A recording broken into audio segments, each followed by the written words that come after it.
This next set is dedicated to you, Jean-Pierre. The Nightcrawler's waiting for you. Hello, friends. I have terrible news. Horrible news. Horrific news. Shadow of the Vampire isn't available to stream anywhere. Or buy on DVD. From Anywhere, except for like $100 on Amazon. Yeah, if you want to buy it used for $100. And not gonna.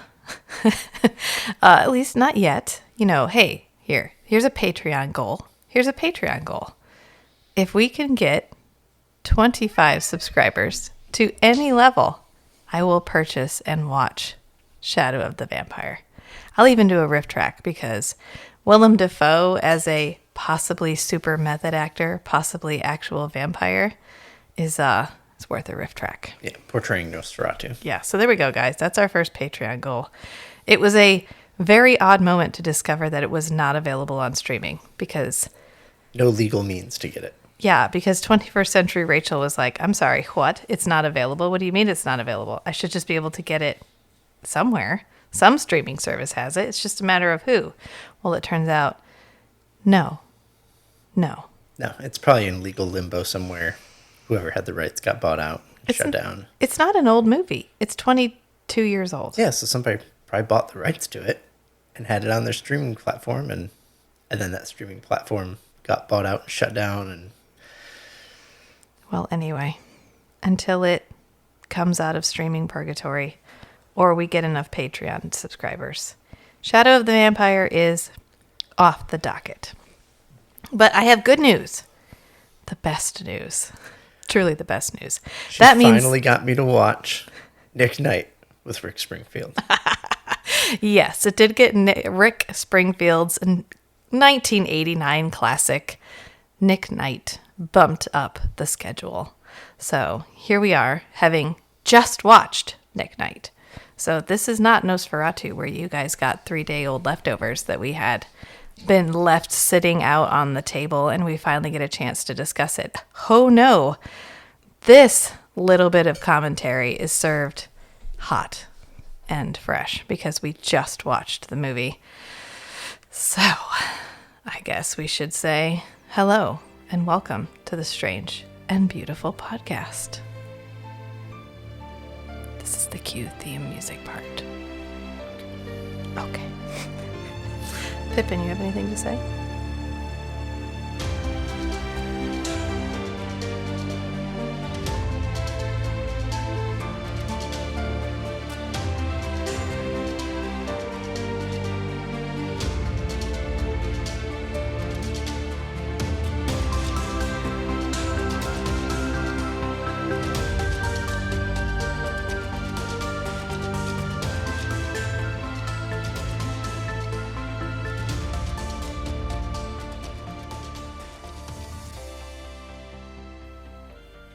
All right, so we start deserty, yellow, dusty atmosphere. In fact, this entire movie is fairly dusty or smoky or atmospheric. That was just 1989 in a city. Literally everywhere in 1989, there was just a haze. There's just a haze. That nothing was seen clearly from anywhere from 1989 to the Clean Air Act hadn't had a full effect yet. When did the Clean Air Act pass? Thinking late 70s. Oh, let's ask Google. Clean Air Act. 1963. Oh. They've had some time to get their shit together. It should have been cleaner. Should have been cleaner. But Shame no, on you, this city. entire movie. What city is this supposed to take place in anyway? I think it's LA. Okay. I got more of a Midwestern vibe. No, I think it's LA. I had to pause to confirm, which I'm slightly ashamed of. But yes, it is Los Angeles. I think we're supposed to recognize the skyline. Los Angeles makes sense for hazy atmosphere. Yeah, that's true. So we have this archaeological dig at the beginning. Back to the movie. Very Jurassic Park. Very Jurassic Park. So right off the bat, we have an idea that this isn't going to end well. It's not starting well. It's an archaeological dig. I'm pretty sure every archaeological dig uncovers an ancient evil that was buried for a reason and was supposed to stay buried for all time. which is exactly what they do, because a truck pulls up and out hops a long-haired blonde lady, semi-attractive, and she unearths a cup, a jade cup that definitely has fangs. So right off the bat, the bat. We're getting some vampire referencing here. And then we cut to the long title entrance scene, which doesn't even really have music. It just has heavy breathing. We are... driving the Cadillac down. Oh, no, we're flying over the skyline of Los Angeles. This is the... with heavy breathing and flapping sounds. Yes, the ultralight with a camera. Yes. Flying over the city. Clearly, this needed some credit music or something over top of it, because it is just what feels like about 45 minutes of heavy breathing with flapping noise. It goes on for a really, really long time. But we do eventually get inside of a museum, which is a domed building up on the hill. And the floating mouth breather gets quite a bit of POV time inside the museum, where we cut between both the guard walking around, sneaking around behind the guard, and mouth breather sneaking around behind the guard or whatever, which is actually pretty well filmed. I think you even commented that it's pretty cool that we get kind of a steady cam. Oh yes, there was this back and forth between the handy cam pursuer stalking this guy and then the security guard of the museum just walking calmly in front of different exhibits, and it was all framed really well and lots of color changes. Matt talks with his hands, so there's going to be some microphone smacking. Every time you hear that, just imagine he's flapped his hands off sideways. Gesticulating wildly, even though I'm the only one here looking at him.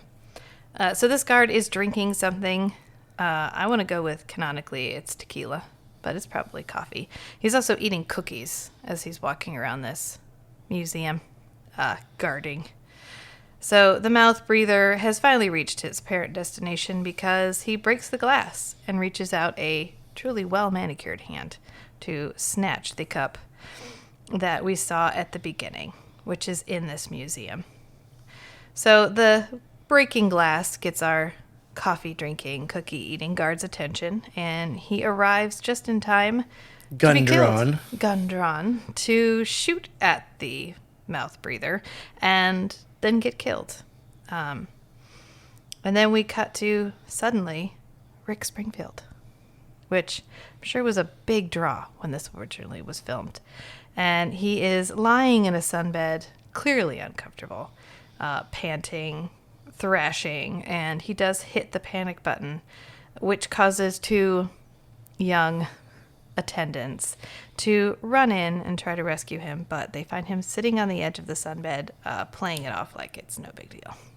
Mr. Knight, are you okay? Yeah. Are you sure? Why? I don't look okay? Will you push the panic button? I got a little claustrophobic. It's like a coffin in there. Oh, sorry. Yeah. NBD. Just got a little claustrophobic. Totally not because I'm allergic to sunlight and I was in a sunbed. Absolutely not. Actually, at this point, we don't know Rick Springfield is a vampire. Right. I'm not sure what kind of trailers aired in 1989, so I'm not sure how much of a illusion people had gotten to the fact that this guy is perhaps not human. But this is our first reference to the idea that if he is not a vampire, he is at least odd. And he does make a coffin reference. So one of the attendants also mentions he's pretty easy on the eyes, to which the other one But replied, he's weird. But Comes he's in weird. 3 times a week and never gets a tan. And never gets a tan. He's cute. He's weird. Comes in 3 times a week and never gets a tan. Make her a detective. Clearly she's noticed something is up. So he's driving around in a convertible, which is odd for somebody who isn't out during the daytime. But he's driving around a convertible to some very 1989 music. And I remember distinctly loving the soundtrack to this movie the first several times I watched it. In fact, I do believe I burned it on several mixed CDs. So, I mean, it's not horrible. It's pretty jaunty. pretty upbeat as he's driving around, experiencing the city, enjoying his ragtop convertible. So he goes to visit a homeless encampment and makes a foreshadowing reference as he's speaking to some of the people that there might be something lurking out there that they need to keep an eye out for.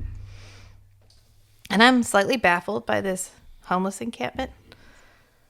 It's in like an amphitheater, which is clearly in the middle of a park. There's burn barrels, there's trash, there's Cardboard boxes sort of leaned against like a stage. Yeah, it's sort of a stereotypical somebody's imagination idea of what a homeless encampment might be like. And it's possible. I don't know. I've never been to Los Angeles. I can't speak to what Los Angeles was like in 1989 in terms of how they treated people experiencing homelessness. But this just seems a little over the top that they have apparently annexed to this entire amphitheater. But maybe somebody knows. I don't know. Correct me. Happy to be corrected. So while he is there chatting with his friends, he receives a radio call to 81 Kilo, which is his call sign both in this and, spoiler alert, the TV show that follows. And we find out that, oh no, someone has been murdered at the museum. Hashtag, it's the guard, guys. We already saw this one. Same MO as the homeless people. Same MO as the homeless people. So he gets to the museum, and somebody is making a comment. The doors were locked. The alarm was on. The guy had to fly in. Bum. So he knows Skanky is there immediately because he smells him. Skanky's the partner detective. And he actually refers to Skanky immediately in this moment as Skanky. So we're supposed to immediately set up sort of Skanky's character in the fact that he is recognizable from his cologne alone. And when we finally do see Skanky, we see that, yes, he has mutton chops to rival Mutton Chop Guy from... Nah. No? Okay, he doesn't have the mutton chops. He has the hairstyle, the like 70s, slightly balding, near mullet, swoop back hairstyle. Yes, absolutely. Yeah, so... Yeah, facial hair, not so much. Right, we're immediately setting up Skanky as sort of a abrasive character. Kind of an abrasive character, a counterpoint to...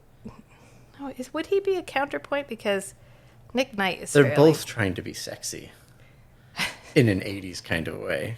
Is it? Is Skanky attempting to be sexy? Is that what that hairstyle is supposed to be? Yeah.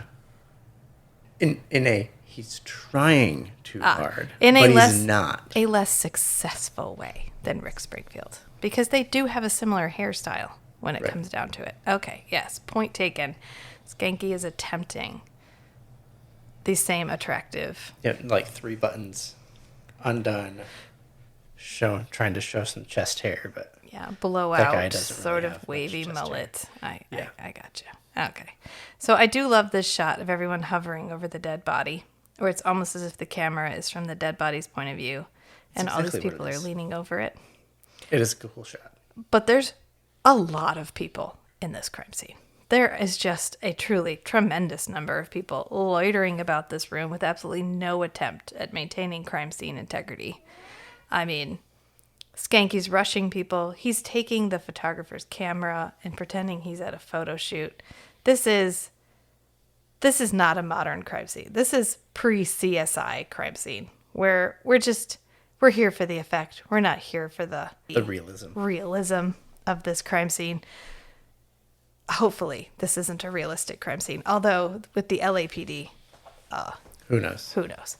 So, Nick, who has spent a little bit of time milling about with all the other milling about people, and with a handkerchief over his mouth, which Skanky comments on and says, "Can you believe they put somebody like this in homicide?" Falls apart when he sees a little blood. Falls apart when he sees a little hemoglobin. Hemoglobin, yes. He's trying to come off as a little clever. Clever.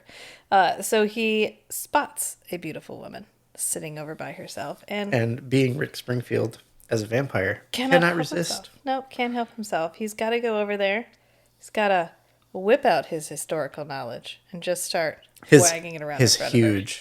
huge Historical knowledge. historical knowledge. Huge historical knowledge. In fact, his opening line is, "Can you believe the first 4 digits on this Stella match my Well, alarm that code?" wasn't the first line. That was, "This doesn't belong over here. This is such and such." And she's like, "Oh, they told you that, huh?" And then he pulls out the Yes. line about the these numbers. digits match my alarm code. That's the one where she says, "Oh, somebody told you." And he goes, "No, I just know this stuff." And so she confronts I used him to be about a it. grave robber. Yes, he says, "I've done a little amateur grave robbing in my time." And she says, "Isn't that illegal?" To which he replies, Only for in the last 40 years. You gotta love a vampire that just relies on everybody not believing them. It's the British method. Yeah, just tell the truth and no one will comment. If the truth is outrageous, you just tell the truth and people will assume you're just bullshitting them. Right. And she says, neither one of us have been around that long. And he goes, "In this incarnation, yeah." She does recognize him. She says, "I've seen you from somewhere before." But he kind of redirects her. He's got huge historical knowledge to wag around in front of her face, and he does. And my other question, the burning question of the night in this scene, is why does everyone have a styrofoam coffee cup? Elise has coffee. Everyone has coffee. In fact, Skanky is one of the only ones who doesn't have coffee, and he makes a comment, "Where is everyone getting the coffee?" Maybe it was a running joke amongst the crew. It's possible, but there was a lot of coffee being slung around. Maybe they all found the pot of coffee that the guard had brewed for himself and helped themselves. Rick Springfield / Nick Knight does recognize some of the items from the dig and questions her about the item that's missing, which, as it turns out, is the jade cup, which we knew from the beginning because we saw manicured hand, mouth breather guy snatch it. And she says, "Do you know what that cup was used for?" Of course he knows what it was used for. It was used to drink the sacrifice victim's blood. Bum, bum, bum. And conveniently, the guard was missing blood. And all of the homeless people were missing blood. So obviously, So it ties in. these are all connected. And then, isn't this where we cut to the scene of Nick going home? No, he goes to see the coroner first. Okay, coroner Yes, first. so the coroner is examining the body. And Nick is there, and he has a cup in his hand. And the coroner is trying to egg him on to drink it. And he says, "What is this?" It's just a coffee cup. Right, it's just a coffee cup. And he says, "I have Newt, what do you care? Just drink it." So he does try to drink it and clearly can't. He gets asked about his tan. Jack, the coroner, asks him, "How's his tan going?" And he says he's up to 15 minutes in the sunbed. So we're establishing here that whatever is going on with Nick, the coroner is in on it. Yep. And is obviously helping him in some way. A confidant, an advisor, Yes. a life coach. Oh man, that was good. Yeah, we just pointed at each other. It was a magical moment. And oh look, guys, bad bite mark makeup. It's back. You thought Nosferatu was the end of it, but oh no, it's back because no one has ever measured the distance between somebody's canines when making bite mark prosthetics. Or observed the angle of the fangs. Yeah. When a person bites another person's They just slap that shit on They're there. vertical. Roll on the that neck. actor out. Just call it donezo. And then they call in the makeup department and they're like, slap some fang marks on there. And they go horizontal. Yeah. Where it's impossible to bite that way. Actually, the way those bite marks were, if you had like the head in front of you, like hair on towards your chest, looking at their ear, and then the rest of their body by your forehead, and then you bit them like underneath the jaw, you could make the fang marks that were on that body. Thank you. I was thinking about this. Wow, that was an elaborate. You put a lot of work into that. I'm an engineer. I gotta solve you these put problems. more work into that than that makeup artist put into that. Absolutely. So the MO is different this time, which the coroner very pointedly points out. The other ones have all been slashed or incised. A clean incision while they were incision. unconscious. Yes, and this one is bite marks. Bite marks. And there's signs that he was awake when it happened. Right. So Nick Knight broods. Clearly, this is a question he may know the answer to, but he's not willing to share it yet. So we cut to the police station, and we find out that Knight not only works alone and at night, but Only he at night. refuses to have a partner.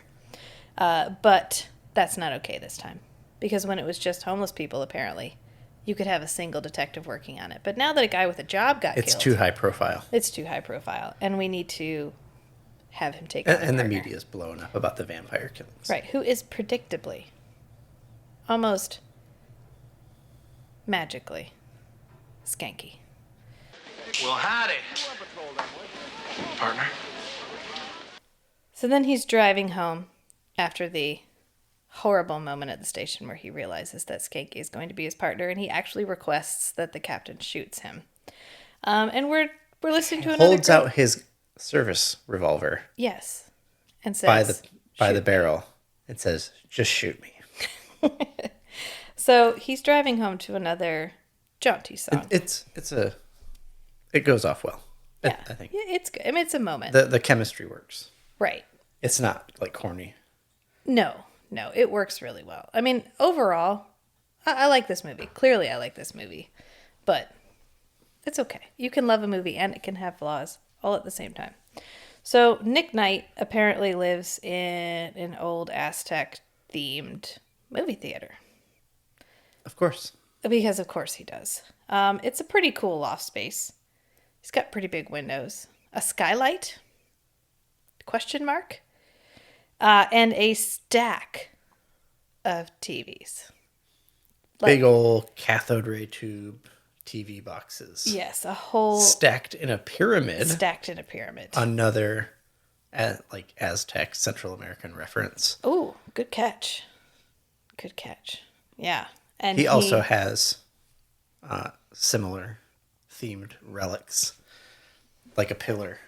yes, just a stone strewn pillar. about the apartment. He closes his mechanical blinds as the sun rises outside and pulls a familiar-looking cup from a basket and pours an ominously thick red liquid into it before From a wine bottle. sticking it in the microwave. Which begs the question, is ancient Aztec pottery microwave safe? If it had a low iron content, Well, it's jade.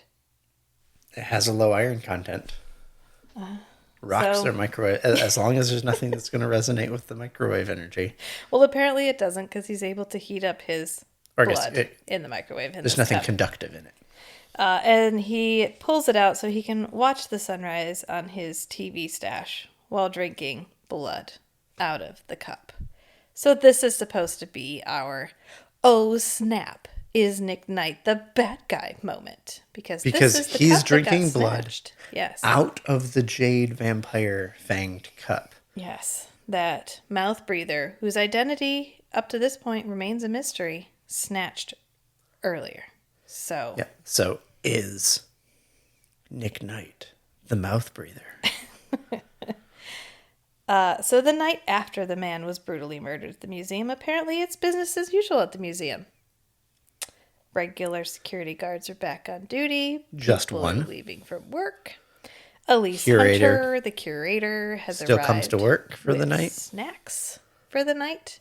The guard says, "Are you sure you should be here? Do you feel safe here?" And she's like, "Oh, absolutely. I'll call you if there's a problem." Yeah. Like someone didn't just get murdered.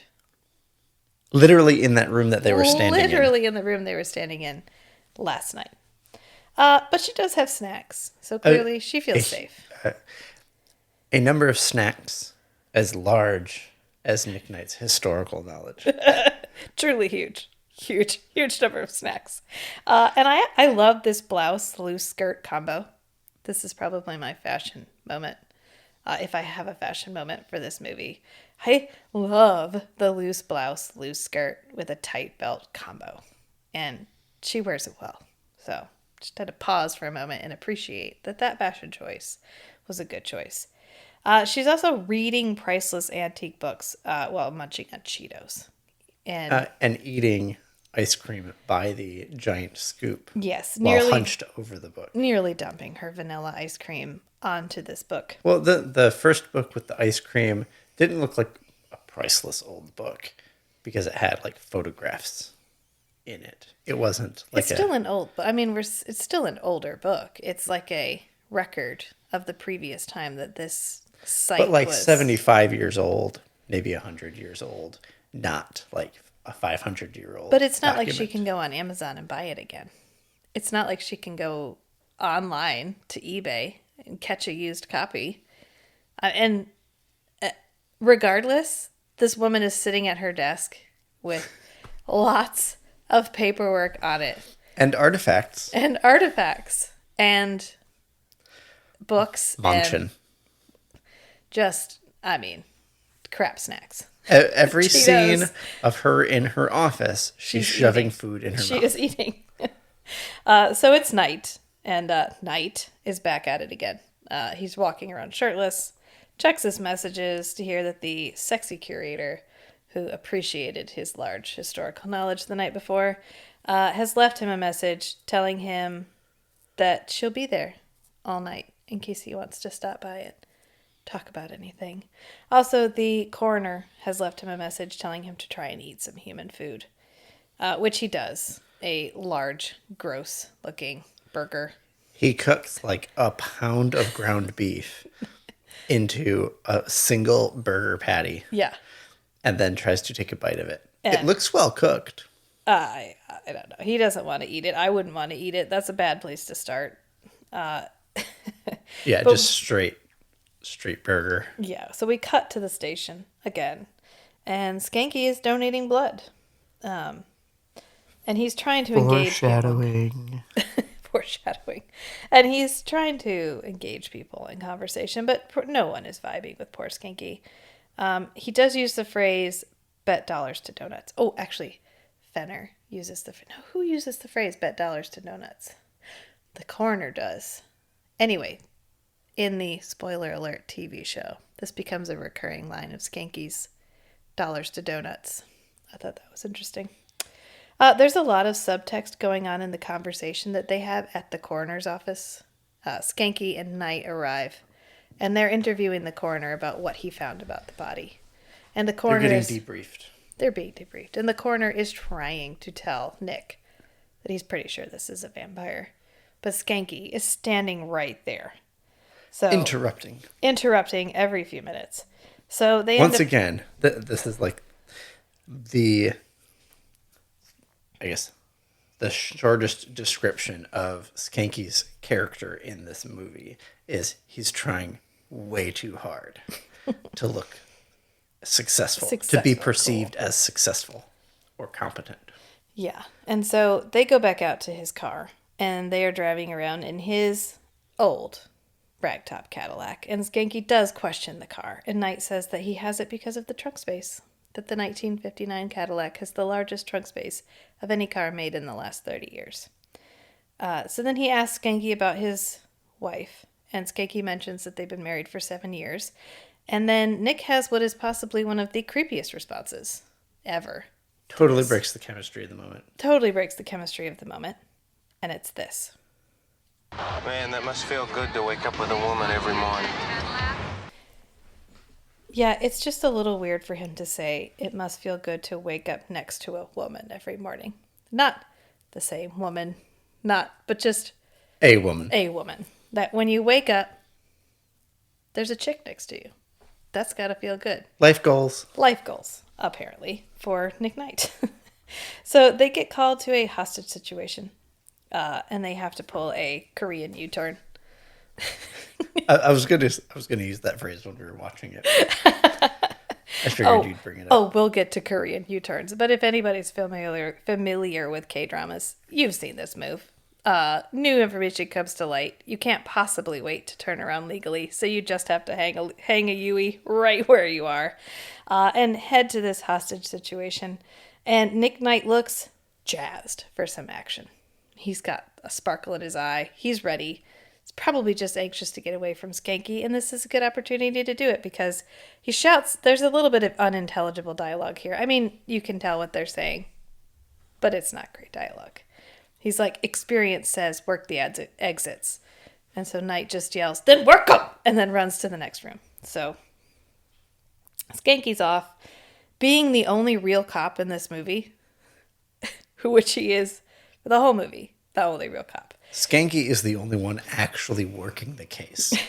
Nick Knight is working his vampire drama. Yeah. Yeah, his vampire He's like, chip on his well, shoulder. Shit. I'm investigating this series of murders that all look like a vampire, and I'm literally the only vampire in town. Yeah, he's definitely bringing some baggage to this. And then here comes another guy that was actually killed by a vampire, and he's just like, oh, shit. How do I deflect this attention away from me? Right, and then he's got a partner to drag around, so it makes it even worse. But he is jazzed for this action, nevertheless. And the bad guy has an automatic weapon, which proves to be no problem for our supernatural detective because he rushes in, gets shot like a bunch, falls into the pool before zooming up into the air. Definitely not on wires at all. Hey, it's not even like a long wire where he has like a nice long graceful arc. It's a short wire. It's like he's pivoting from like 2 feet above his head. Just like his feet are swinging back and forth, but you're just focused on his head and torso, and he has his hands up. Oh! Yes. Once again, you thought we'd left Nosferatu behind, but oh no, monster hands make a comeback, as does the horror vampire face. So he gets a total vamp face. And the long finger shadow silhouette stretching along the wall. Have we gotten there? I don't think we've gotten to the shadow that's yet. later, but yes, yeah, we're coming to that. But yes, we get a vamp face, a la Buffy the Vampire Slayer, where we go from Rick Springfield to Rick Springfield with angry fanged gerbil prosthetics. Angry fanged gerbil. It's eyebrow, cheek, like brow ridge, cheek, yes, and then teeth, yes, which they are not the middle incisors, but the ones next to the it, canines, not the ones between the canine and the incisor, which that's all right. It works. So someone, cut to another scene, someone is stalking our wholesome homeless couple from the first scene, the Jeannie and Topper, which Nick is talking to in the very first scene. And his buddies. Whoever is walking behind them, we hear the faint jingling of keys, which will become pretty pivotal very shortly. So we find out, we cut back to the police station, and we find out that the perpetrator with the automatic weapon identified the person who picked him up at the pool as a monster, which they all dismiss offhand because this guy is obviously on some substances, but it doesn't change the fact that Knight is missing. So we get a rehash of the mouth breather scene, as you apparently cannot fly and breathe through your nose at the same time. Oh, yeah, the mouth breather flying over the city, flies to the museum, lands in the building, and then stalks their way into Elise's office. Yes, and we get another reference to somebody being completely drained of blood. The bodies of the Indian workers could be found the next morning, completely drained of blood. It's a phrase we can move past. Like, can we come up with another way to describe it? Plus, you can't completely drain the human body of blood unaided, because you die of exsanguination before you lose your total blood volume. So it's a pet peeve. Can we move past it? Anyone out there who's currently developing a vampire in a movie, please take note. And then, okay, of course, back to Nick Knight. The curator is still curating, hanging out in her office, snacking heavily on what might be a quesadilla. I'm not sure what she's eating at this moment. Weird. It's pizza or a quesadilla. It's really hard to tell. She's got bags of chips open, but this is like soft and bread-like. Yeah, it's semicircle shaped. Yeah, so we get some more mouth breather POV cam. Ooh, maybe it's a Taco Bell chalupa. Yes. It's reminiscent of the that era Taco This is Bell the pivotal problem in this incarnations. moment that needs to be mulled over. What is this woman eating? I don't know. I'm going quesadilla. And I'm just going to leave it at that. So she is doing the 1989 version of Enhance on this picture that she found of Nick. Oh yeah, on the photocopier. Yes. The So Xerox she's machine. zooming in steadily. She photocopies it once from the book. And it just then keeps getting higher and higher resolution. Yes, as she photocopies her photocopy over and over again. And then the mouth breather in this scene is revealed to be Nick himself as he appears behind her. Totally wet because he just got out of the pool. The last picture that she enhanced off of it was obviously Nick Knight from the 1800s and shirt ripped with a very noticeable scar on his chest. Yes. And as soon as she recognizes him in this picture, he pops up behind her. So she's freaked out already. Plus he's all wet. No one knows how the bad guy got in. And now he's standing there. And he does a little bit of aggressive stalking in this moment. Like, she's clearly trying to get away from him. She doesn't want him close to her. And he's following her around. It really comes off well as him. He was heavily injured catching this guy with the automatic weapon. And he vamped out, caught the guy, like incapacitated the guy, and then disappeared. And then he's all like jazzed up and he finds her and he's obviously having a lot of trouble controlling himself. Right. It comes off as predatory. Yes. Yes, it comes off as a very predatory moment here. Not malicious. And he's not like trying to be a bad guy. He has these strong urges. He's trying to control them. The modern vampire conundrum. And so it's not like him trying to take advantage of her or anything. But he does back her up to a desk eventually, and they share a moment where they swap a couple of quotes. Past is the only dead thing that smells sweet. Edward Thomas. And then he spends a little bit of time career shaming her. She's clearly an independent woman who has dedicated her life to her career. She's passionate about it. So, hey, why not criticize her for being married to her job? Because she should definitely be off having babies, not being mired down in the past. He starts getting a little handsy at this point, too. So he's not only career shaming her, but he's also quite close to her. He takes the glasses off from around her neck. And she's pretty much out the of chemistry options doesn't back really now. work very well for me because then she embraces him and kisses him. Yeah, so we go from... It seems pretty forced. Yeah, I don't want you within 6 feet of me to, it's nice when you hold me. I mean, he's pretty much been, like, love bombing her since he got in here because he's been flirting pretty heavy and stalking her. And so she's just sort of trapped in this moment. But then they do this cool swing around them shot as they chat. And on one rotation when we come around, we're back to angry vampire hamster as he has once again vamped out and almost bites her before the guard appears and he swooshes out of there. So back at the station, the coroner is looking for Nick.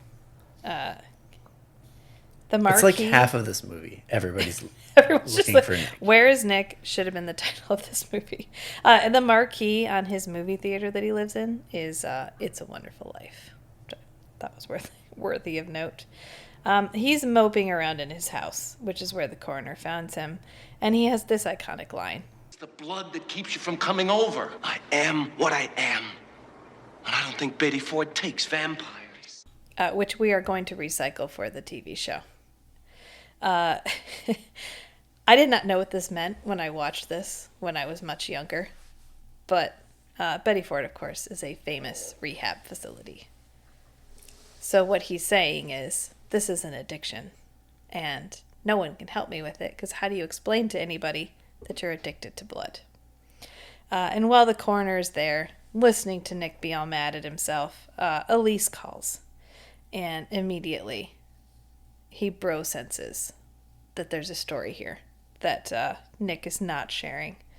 So this is the second time that Nick refers to just all woman, that he needs all woman, and wouldn't it be lovely to have a woman? So I'm sensing that this is less about a journey towards mortality and more like this man just really needs to get laid, which he's Rick Springfield. I'm pretty sure he could probably sort this out on his own, but maybe there's some vampire thing happening here that is preventing him from getting his woman. And there's actually a real nuanced bit of acting here from Rick Springfield when he kind of breaks down, and we have kind of a tear-filled moment where we realize all of this grumpiness is really just self-hatred. You have no idea what it's like to live all these years. And watch those you love grow old and die one by one. And never have a real relationship with a woman. And we get our first reference to Lacroix. Lacroix being Nick's master, or the one that made him what he is. Yes, his sire. And meanwhile, while we're having this heartfelt conversation about Lacroix and how Lacroix won't leave him alone and how he wants him to be his vampire son so they can travel the world murdering together, his friend, the coroner, has made himself this microwave biscuit. And he is in love with this microwave biscuit. He's moaning. He's chomping. He is just deeply committed to this microwave biscuit in the way that Rick Springfield's character wants to be deeply committed to whatever woman he wakes up next to. It's really hard to listen to.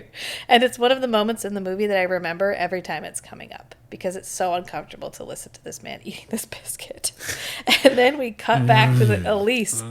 Thank you for that. Then we cut back to Elise, who is also eating because she's always eating. I don't remember what she's eating in this moment. I think it's chips. What matters is, at what point is she going to run out of food? Are people bringing her food? Is she leaving and coming back with food? Questions for the ages. DoorDash. Yeah, so she's reading this book, and it's casually chatting about some kind of curse at the previous dig site, which we did reference earlier in the movie. He says, "Weren't you afraid of the curse?" And she goes, "Oh, I you knew know about that?" Yes, this is when he was waving around his giant historical knowledge. Yes.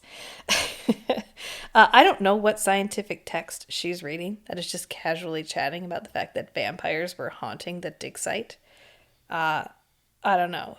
It's a lot less dry than I imagined an archaeological record book It's would an be. anthropological, mythological summary. Yes. We cut to the next day, and Topper's dead body is discovered because during all of this, Topper and Jeannie have been attacked. Remember, there's homeless people being killed? I mean, by the stalker with the jangle keys. Yeah, we get a lot of look over here with the Nick Knight stuff. But we and Skanky cannot fail to remember that there is actually a murderer going around killing people.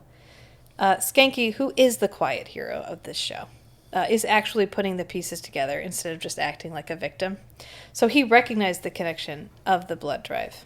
He's also the one who earlier surmise that there may actually be 2 different killers since the MO was different, which Nick dismissed offhandedly. A But copycat killer? as we Don't be soon ridiculous. learn, Skanky's right about everything throughout the entire movie. And then we go to the Raven, which I'm not sure if we name it. No, I didn't see a name for it. Okay, well, in the television show, this is going to be the Raven. It's a club that Nick goes to. It's a whole vibe. It's a whole vibe. It's neon. It's smoky. There's a lot of slicked hair. There's... A lot of hats. Were there a lot of hats? A lot of people, men and women, wearing fedoras.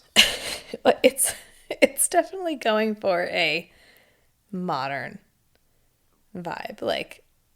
The ultra-modern aesthetic of 1989. Yes, the 1989, like, the half future... formal attire Yes. and hats Yep. and Yes. nobody talking. And it's lots smoky. of neon. Because this whole movie is smoky. It is hella smoky in here. So smoky, we almost can't make out the woman that he's chatting with. But Rick Springfield does make his way in. He has to sort of bully his way past the line, but he skips the line and walks in.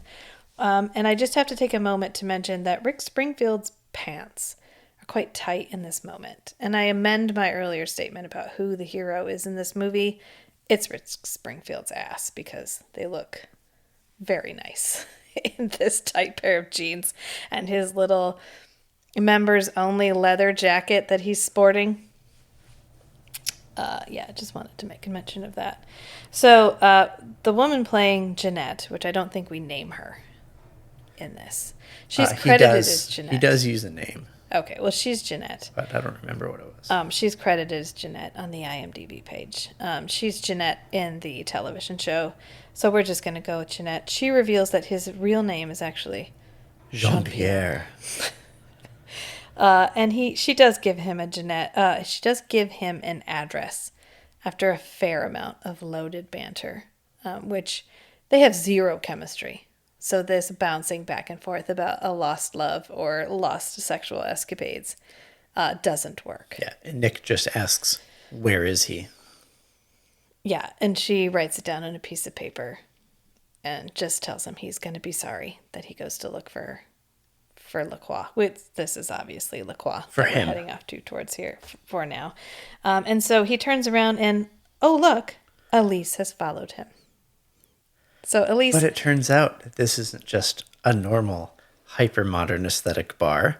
It's a vampire hyper-modern aesthetic bar. Yes, as Elise is immediately surrounded because she probably smells like fast food because she's just been eating straight grease and ice cream for the last 45 minutes of this movie.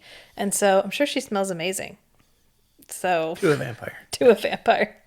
So she has followed him, and he whisks her out and away from all the people who she notes are, quote, staring at her neck. And they hop in the car, and she names... He tries to kick her out of the car. Yes, but 3 or 4 times. Yes, but she won't leave. So she says something about vampires. He gets fed up, and they just speed away. And then she whips the book out and throws it up on the dashboard. Even though she had not been carrying anything in the club. I don't know where she had this book. It must have been in her fabulous device. A-line skirt, which she is currently wearing right now. So she throws it up on the dashboard and points out the picture of him, which she still has in there. It's a photocopied copy of the copy that she blew up. That looks like a portrait shot.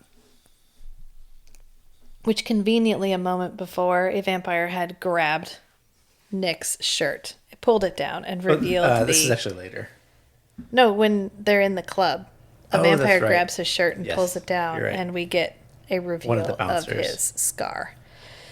So she knows for sure that it's him, but he spends approximately 20 seconds gaslighting her, and she's like, "You're right, I'm crazy. I'm sorry I ever said anything." And so he just lets her blame herself for all of it, including him ghosting her last night. And so she finally apologizes for talking too much. And he goes, "It's okay. The chemistry just went a little," and makes a hand gesture. So while he is just conducting this travesty of a conversation with Elise, we hear a radio program begin to play on the radio. This next set is dedicated to you, Jean-Pierre. The Nightcrawler's waiting for you. I know you're out there. He very responsibly leaves Elise in his car while he goes to track down Lacroix and tells her to stay in the car, which I think she's out of the car before he's even out of sight to follow him. He follows Lacroix through this building, this radio station building, and out the side door while Elise trails behind. And oh, look, there's a convenient meatpacking plant and slaughterhouse behind the radio station. Of course. I mean, like a full one. There's cows and shit, like live cows, and also dead cows hanging over vats, like open tanks of blood. So Lacroix pulls out the cup. Hey, did we forget the cup? The jade goblet. Guys, remember the cup? Oh, and there was a reference Nick made previously about a ritual. Maybe it was with the coroner. Yes, he's talking with the coroner about how you can pour blood if you from had one cup to the other cup. If you had both jade goblets, there's a ritual you can perform to turn a vampire into a human. And that's why Nick wants the second goblet. Yeah, and also why Lacroix is keeping it from him. So he pulls out the cup because, spoiler alert, Lacroix is the one who killed the guard. And the mouth breather. Yeah, he is the OG mouth breather. And Elise is in the meatpacking plant listening to them chat because she may actually wish to die. So Lacroix and Nick verbally spar for a little bit before Lacroix pulls Monster Face and they spar. Not verbally, but physically spar. Mostly it's Nick getting beat up until they both see Elise and she gets to be the pawn in Lacroix's two-boat question. Who do you save, the cup or the girl? Which, since Lacroix isn't actually threatening the girl, he's just holding the cup out. Well, he's up in the rafters close to her in one of the catwalks.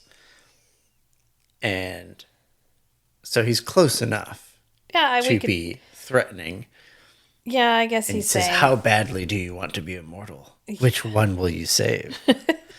The girl or the cup? Yeah, so I guess... You can assume if he tried to catch the goblet, maybe Lacroix would have killed Elise. But then he just dropped the goblet without giving Nick even the hope of a chance of catching it before it hits the ground. Butterfingers, and he just drops the cup. It shatters. If only there was a trained archaeologist skilled at restoration hanging around somewhere. Oh, wait. That would probably be both Nick and Elise. Maybe even the curator of a museum who has whole teams of people that could restore this artifact. Because at this point, Lacroix and Nick fight, and Lacroix gets thrown onto a wall of spikes. Yes. So Nick had time to retrieve the parts of this cup, but he just runs out, and somehow it's now day. So Nick runs out and hops into the trunk of his car. It was just about dawn when they got to the radio station.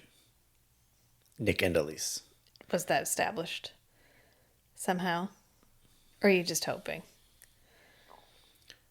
I'm using my feelings. Okay, I think you're ascribing sense here where there was no sense. It's day. It's full-ass day. It's not just dawn. It's like noon, bright, sun's up. It was dark when they went into the radio station. It was like a 5-minute walk to the meatpacking plant.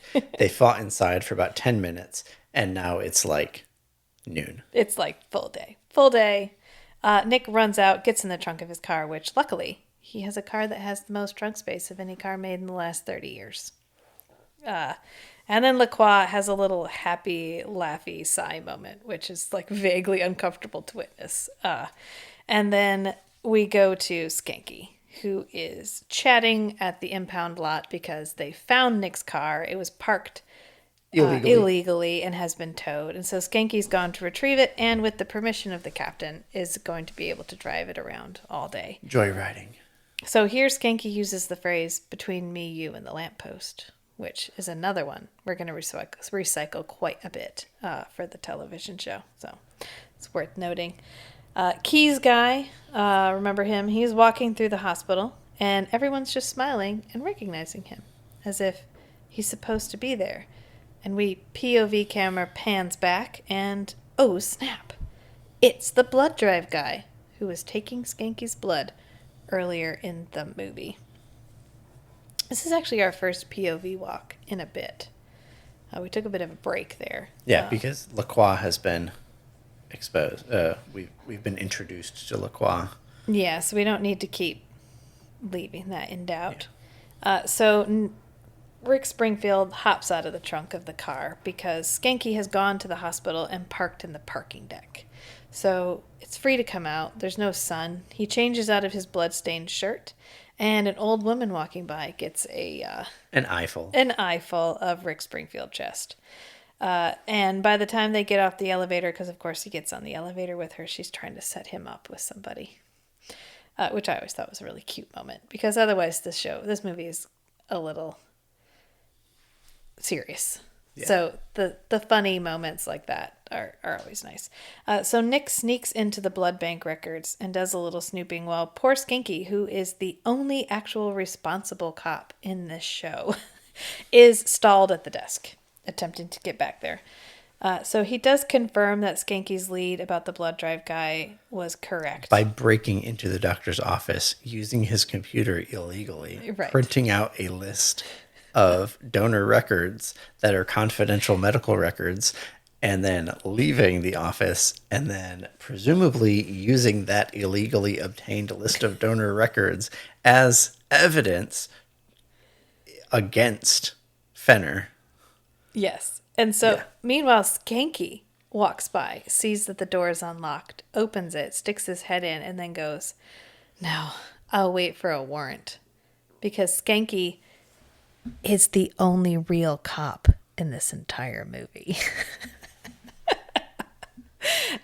We do get a moment where we see Fenner, the blood drive guy, rummaging around in the Cadillac after he spotted Skanky's keys, which he noticed were Cadillac keys.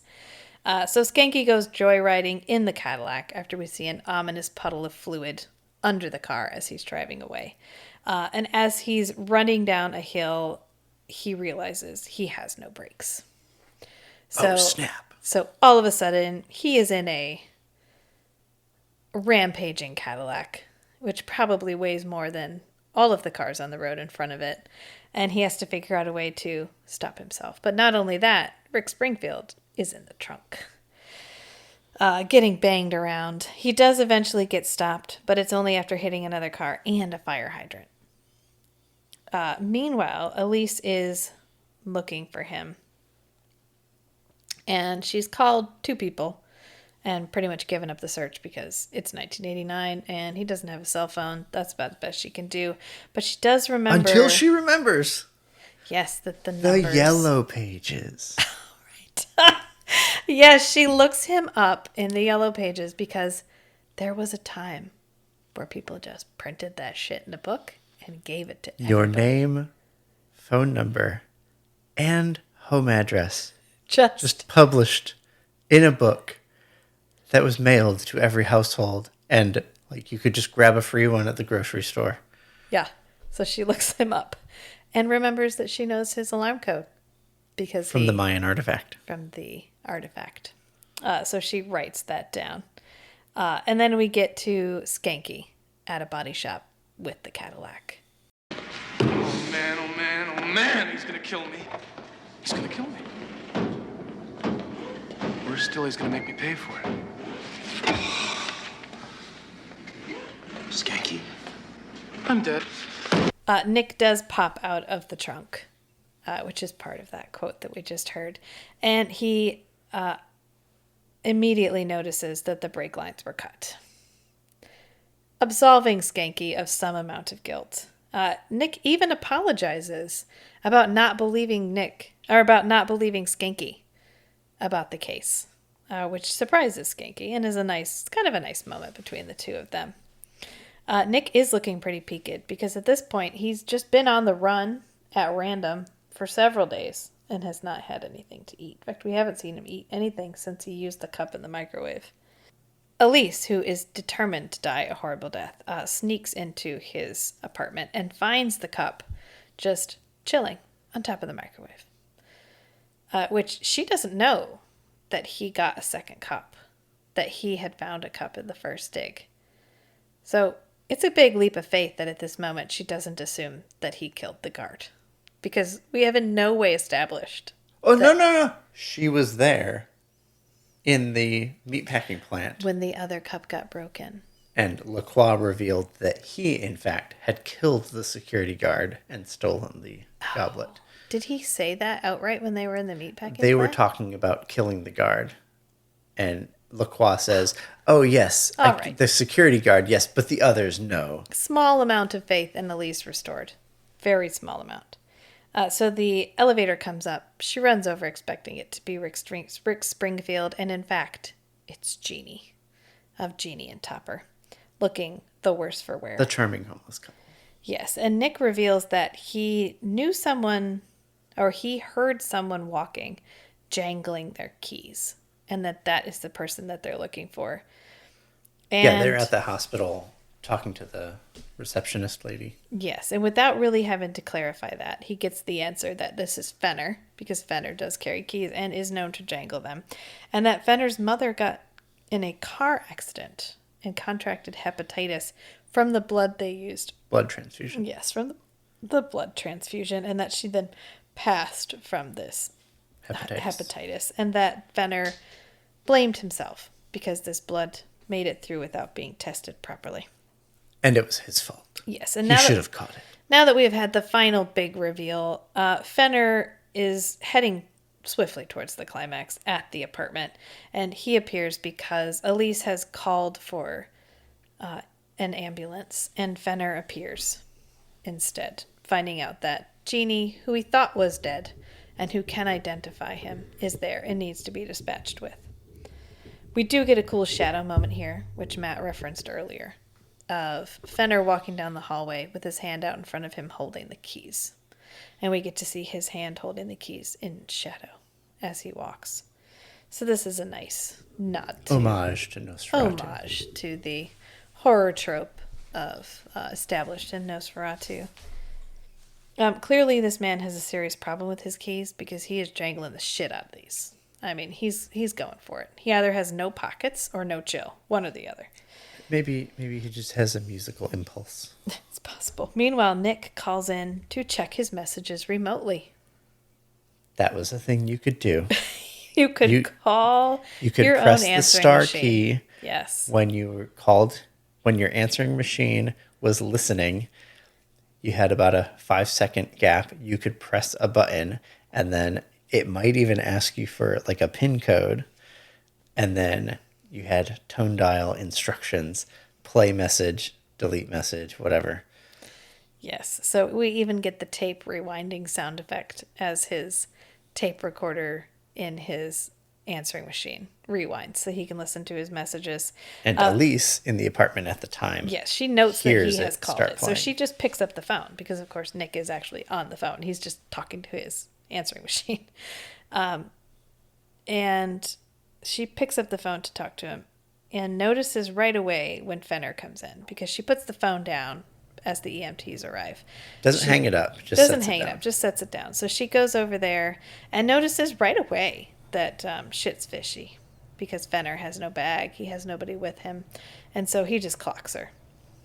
He shoves her into the paint table, kicks her into a canvas. Conveniently cluttered table full of open containers of volatile Yes, and volatile substances. chemicals. So Nick, hearing the kerfuffle Over at the his phone. apartment, tells Skanky that he's going to meet him at his apartment and then runs off. And Skanky goes, how are you going to get there? So he literally runs out the window and jumps off the balcony to fly to his apartment. And flies. Well, we've been looking all over. Where the hell is Knight? Listen, all he said was meet him at his place, then he flew out of here.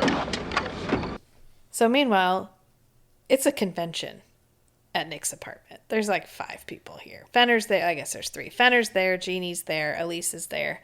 And now shit's on fire because Jeannie attempted to fend off Fenner with a burning broom and caught some of the paint chemicals on fire. And Nick falls through the ceiling. The skylight. The convenient skylight. Was the That's why he skylight has a skylight. light-proof? Maybe it was on the mechanical switch. I don't know. Anyway, let's hope it's lightproof because he wanders about this. We've established he's allergic to sunlight. He's got a lot of windows for a guy who's allergic to sunlight, but he falls through the ceiling and he tosses Fenner into the wall. People get tossed a lot. It's a default move, I think. It's a default vampire move. Just grab people and throw them against the wall. So Fenner gets tossed. Fenner gets tossed into the wall. Yes. It's Fenner Benner. Benner. Jeannie is miraculously better and flees to the elevator. And we hear some familiar mouth breathing. Well, as Nick is going to get Alice, he hears something behind him, Elise, and turns around, and Lacroix has picked up Fenner and yes, drunk him like a Capri Sun, son. That's what he did.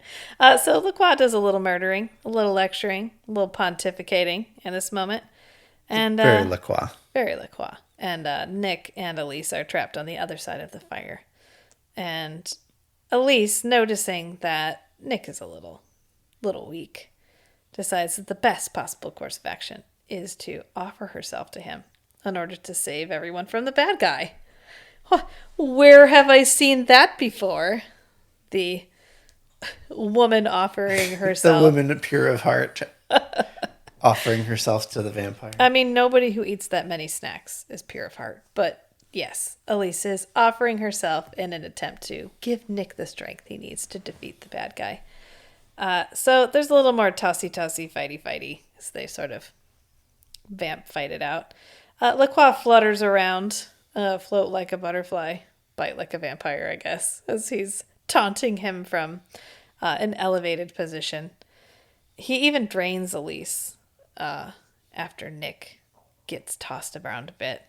And Nick finally really gets Nick angry. Yeah, he finally gets his shit together after he sees Elise getting murdered. And he goes all monster face so he can stab his master in the tummy, not in the chest, because aiming is hard. But the stake is on fire. So when he pushes him into the wall, we get an awe-inspiring special effect. He throws Lacroix. Yeah, he javelins across him. The room. He javelins him into the wall, and we get this awe-inspiring. Against a spike. Yes. Or no, actually, I think just pins him to the wall. It pins him to the wall. The wood stick. Yeah, so he can melt like wax. Literally, there's like a flame transition covering the screen, and when the flame dies down, Lacroix the actor has been replaced by Lacroix the wax model, which melts. And then we get a zoom a little in. bit less dramatically than Raiders of the Lost Ark. Yeah, because it doesn't move. It's just sitting still as it melts. I mean, it doesn't like expose like skull. Oh, no. We don't go that deep. But we do get some bad Fang makeup again here as we go and see Elise has been bitten. And apparently he bit her from just the weirdest angle possible. Because, again, no one ever puts those holes in a place that makes sense. Right. And if they're at the right angle, they're like 5 inches apart. Someday, I'm going to see one and it's going to be perfect. And I'm going to weep. I'm just going to weep. Interview with Vampires. Pretty on point. That we haven't seen any. I mean, okay, so when you do the 2 holes, they get it wrong. 95% of the time. There was one where, anyway, that's a different show, but yeah, they did have the fangs right. Well, I've seen then you once. better find it and show it to me because I will withhold my belief until I see that for myself. So bad Fang makeup strikes again, but so and then we get the cup back at the museum, but the plaque says in memory of Elise Hunter. So we can assume Elise has passed. But Nick's willing to make the best of it. His Cadillac is back. Skanky's got it all fixed. And we get some setup here because this was intended to be a pilot for a television show. And we get an illusion that Skanky is going to be his partner from here on out. And Skanky gets the funnest line of Skanky, which is Michelangelo works in marble, but Rudy works in Bondo. Rudy, his third cousin. Rudy, his third cousin, who fixed this Cadillac. So that's it. I mean, that's the end of the movie. We don't know what happened to Elise. We don't really get any other plot resolution because we were intending this to be a television show. So this movie was a made-for-TV movie and was always intended to be picked up as a TV series. And it would, eventually. But not with Rick Springfield, or literally any of the actors. Except for Skanky. John Capellos, who plays Skanky, who does reprise his role as Skanky later, 3 years later, when it gets picked up as a television show and gets moved from Los Angeles to Toronto. So, this was the first time you had watched this movie all the way through. You've been trying to get me to watch this movie for literally decades. So, what's your impression? Where do you... Thoughts, feelings, emotions? It wasn't... I've seen a few episodes of the TV show, and I was expecting the movie to be as campy as the TV show. I resemble that remark. But no, it wasn't. It was much more serious in Nick's dramatic struggle against the hunger, or would it be the thirst? However you want to slice it. And there was chemistry between him and the love interest, which I can't say for the TV show. Although in the TV show, Nick and Jeanette have good chemistry. And Nick and Skanky. Yes. Nick yes. and that. Yes. That incarnation of Nick and Skanky have a much better chemistry. They yes. work. Yeah. And Skanky's character is a little more goofy. Yes, he's definitely a different Skanky when we get picked up again. He's not trying so hard. Yeah, the hair is gone. He's a little fluffier about the midsection, and he's definitely more like a seasoned but still goofy detective. Right. He's using humor effectively to diffuse the psychological trauma of working homicides. Yes. Whereas in the movie, he's way more high strung. He's like so close to having some kind of psychotic break that he's going to have to like take a year leave from the force and do some serious counseling and painting and stuff. Yeah. Well, he can always paint with Nick once he gets his paint table back together. Mm-hmm. Well, so do you have a rewatch score for this? It'd be pretty low. It wasn't a deep story. I don't think there would be much more that I would get from it by rewatching it. So it wouldn't be like unpleasant to watch it again. It would just be boring. Right, so maybe it's a cleaning movie. You put it on in the background when you're doing something else. It's good. I mean, I always enjoy this movie. I do enjoy this movie slightly more than the first two episodes of the television show, which are a complete reprise of this movie. Just because I enjoy the filming a lot more. We get the cool point of view camera. We also get some interesting angled shots, whereas I think the filming for the television show is a little more vanilla. There's not as much mouth breathing in the television show, which is a loss. Again, it's really just up to your own perspective on that one. We also lose the flapping sound. But we do keep the sort of ultralight. The ultralight floating over the city. Floaty feel for the flying scenes. Yeah, and you never actually see a vampire flying. Yes. Yes, you do. Oh, really? Oh, yeah. Oh. In the TV show? Oh, you do. Oh, and it's so good. Okay, so what I thought was interesting in this is literally every character has an eating scene. Yes, we were talking so about this. Elise is eating pretty much the entire movie. If she's not talking, she's eating. Generally snacks. And the coroner fellow, Jack, he gets to eat. He like makes love to his microwave sausage biscuit. So I think this is to provide a contrast or to give us a context for the fact that How much Nick is not eating. How much Nick is not eating. Yeah. And also for the second, like the 2/3 and end of the movie, he doesn't have any blood. So we only see him drinking blood right at the beginning. Right. We see him drinking it from the cup. And then we see him sort of angrily holding a bottle, but we aren't shown him drinking it again.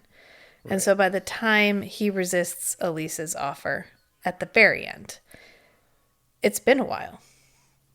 And I think it's and then everyone's been eating all the way through this. It's to sort of highlight Except Skanky. Hungry. I don't think Skanky was Skanky eats that clove of garlic.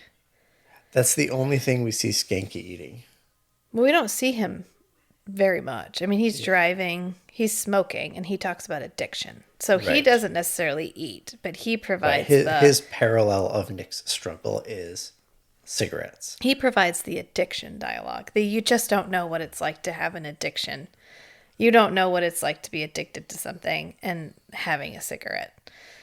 So he provides the addiction context. Everyone else is providing the hunger context. So we're sort of encapsulating Nick in this exterior experience that's giving us a window onto what he might be feeling interior-wise, which may be ascribing way more depth to Rick Springfield. I really feel like we're stretching it with this adaptation of the Look, you got to find depth and meaning where you can find it, okay? And if you can find it in Rick Springfield, you can find it anywhere. I mean, this was his acting bid, okay? And he has moments. He has moments in this. There's moments where you're like, okay, it's Rick Springfield. He's doing his best. Yay, Rick. And then there's moments where you're like, okay. Like the scene in the apartment when he finally breaks down and he goes from being angry to sad. And he really has this kind of lost expression. And you believe it. Like, that's a moment. It's a moment. That, you know, there's reasons why this movie is okay. It's still good. I've rewatched it plenty of times. I had it on DVD back when I had my huge collection of DVDs. I bought it at Media Play, of all places. And I really enjoyed it. I had watched the entire television show first. So it was like finding additional content. Oh, okay. For me. So I didn't watch it and then watch the rest of the series. It was kind of the other way around. But it's a cleaning movie. You put it on in the background. You pay attention to those fun little quotes that you're expecting to come up. And it's just fun. It's like a candy bar. It doesn't provide a lot of nutritive value. But every once in a while, you just want something that's quick, enjoyable, and doesn't require any kind of commitment. So guess we'll leave it at that. Yeah. Unless you have any further remarks about Jean-Pierre. The Lacroix character was more captivating, engaging than I was expecting. The guy that played Lacroix pulled off so having seen a dusting of the available Nick Knight TV show episodes, Lacroix there is amazing. But he's a very, very, very different Lacroix than in this movie.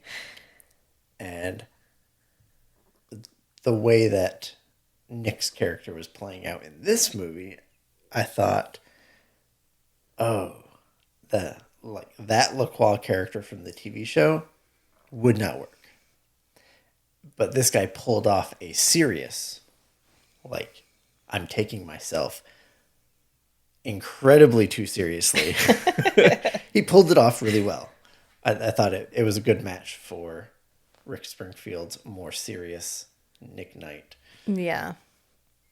That's interesting. I'd never have liked this portrayal of Lacroix. So, but I think that's because I know where we're going with Lacroix. Right. I know what we're about to You have get. a firm idea of what LaCroix is. Right. And I have a very thin, small idea. Yes. I will say season 1, which you have not seen a ton of season 1.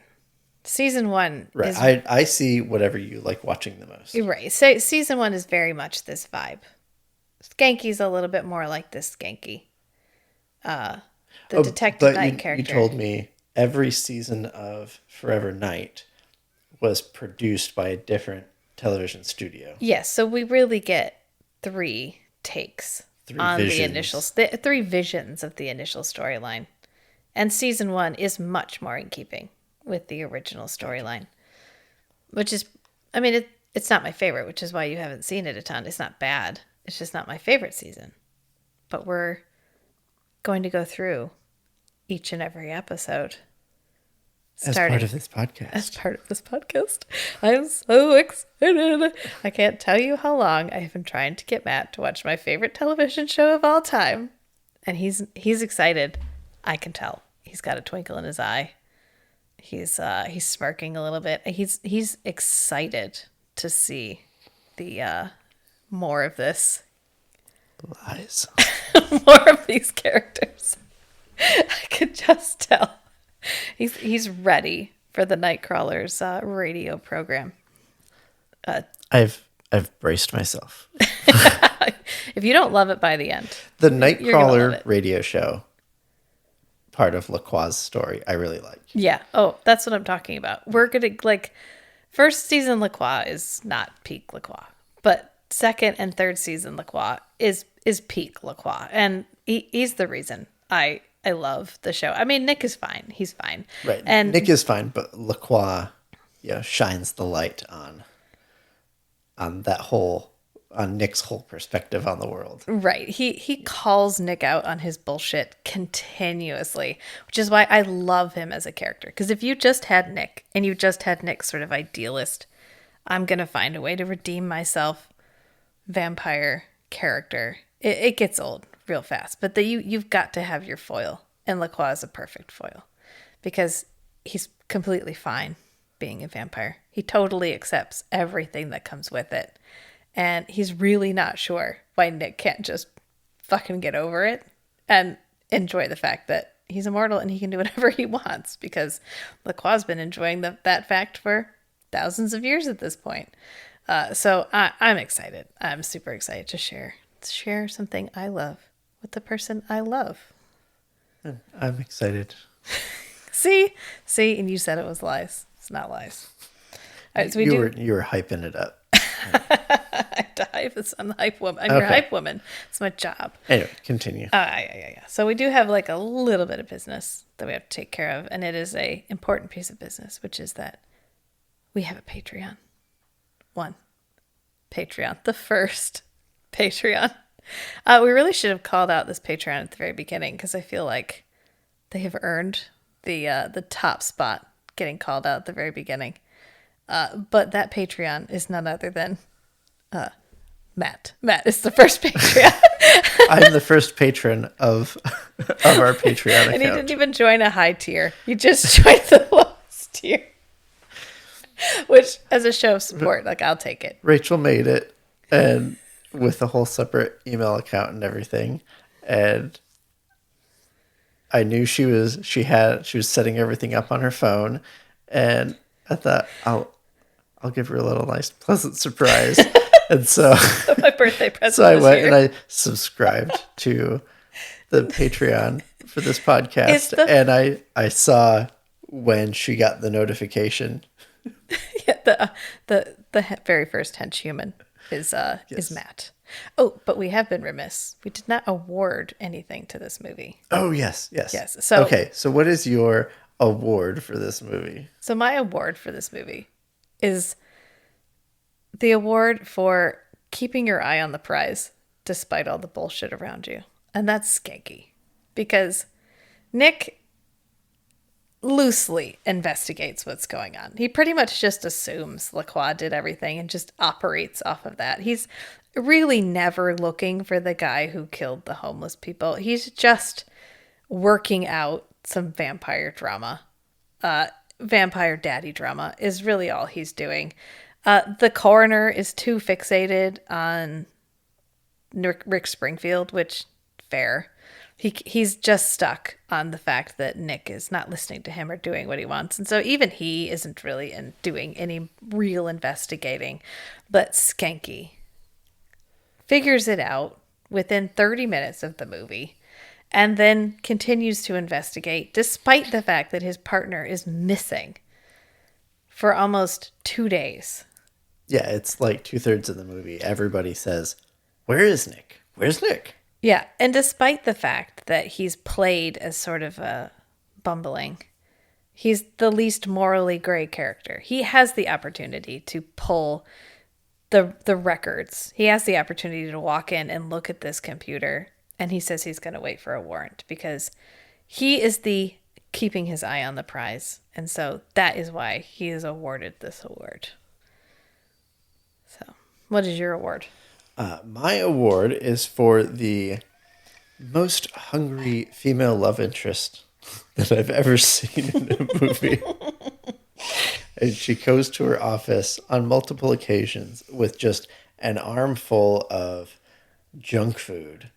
Like, she's in an office. There's no fridge. She has a half gallon of ice cream and a giant spoon.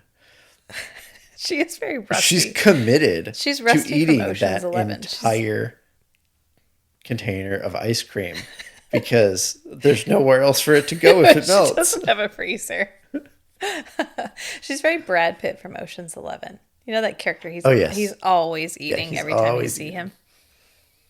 Yeah, it's like that, except with chips and Cheetos. And she fuels her research with junk food. I just... It was such an interesting narrative choice to include that.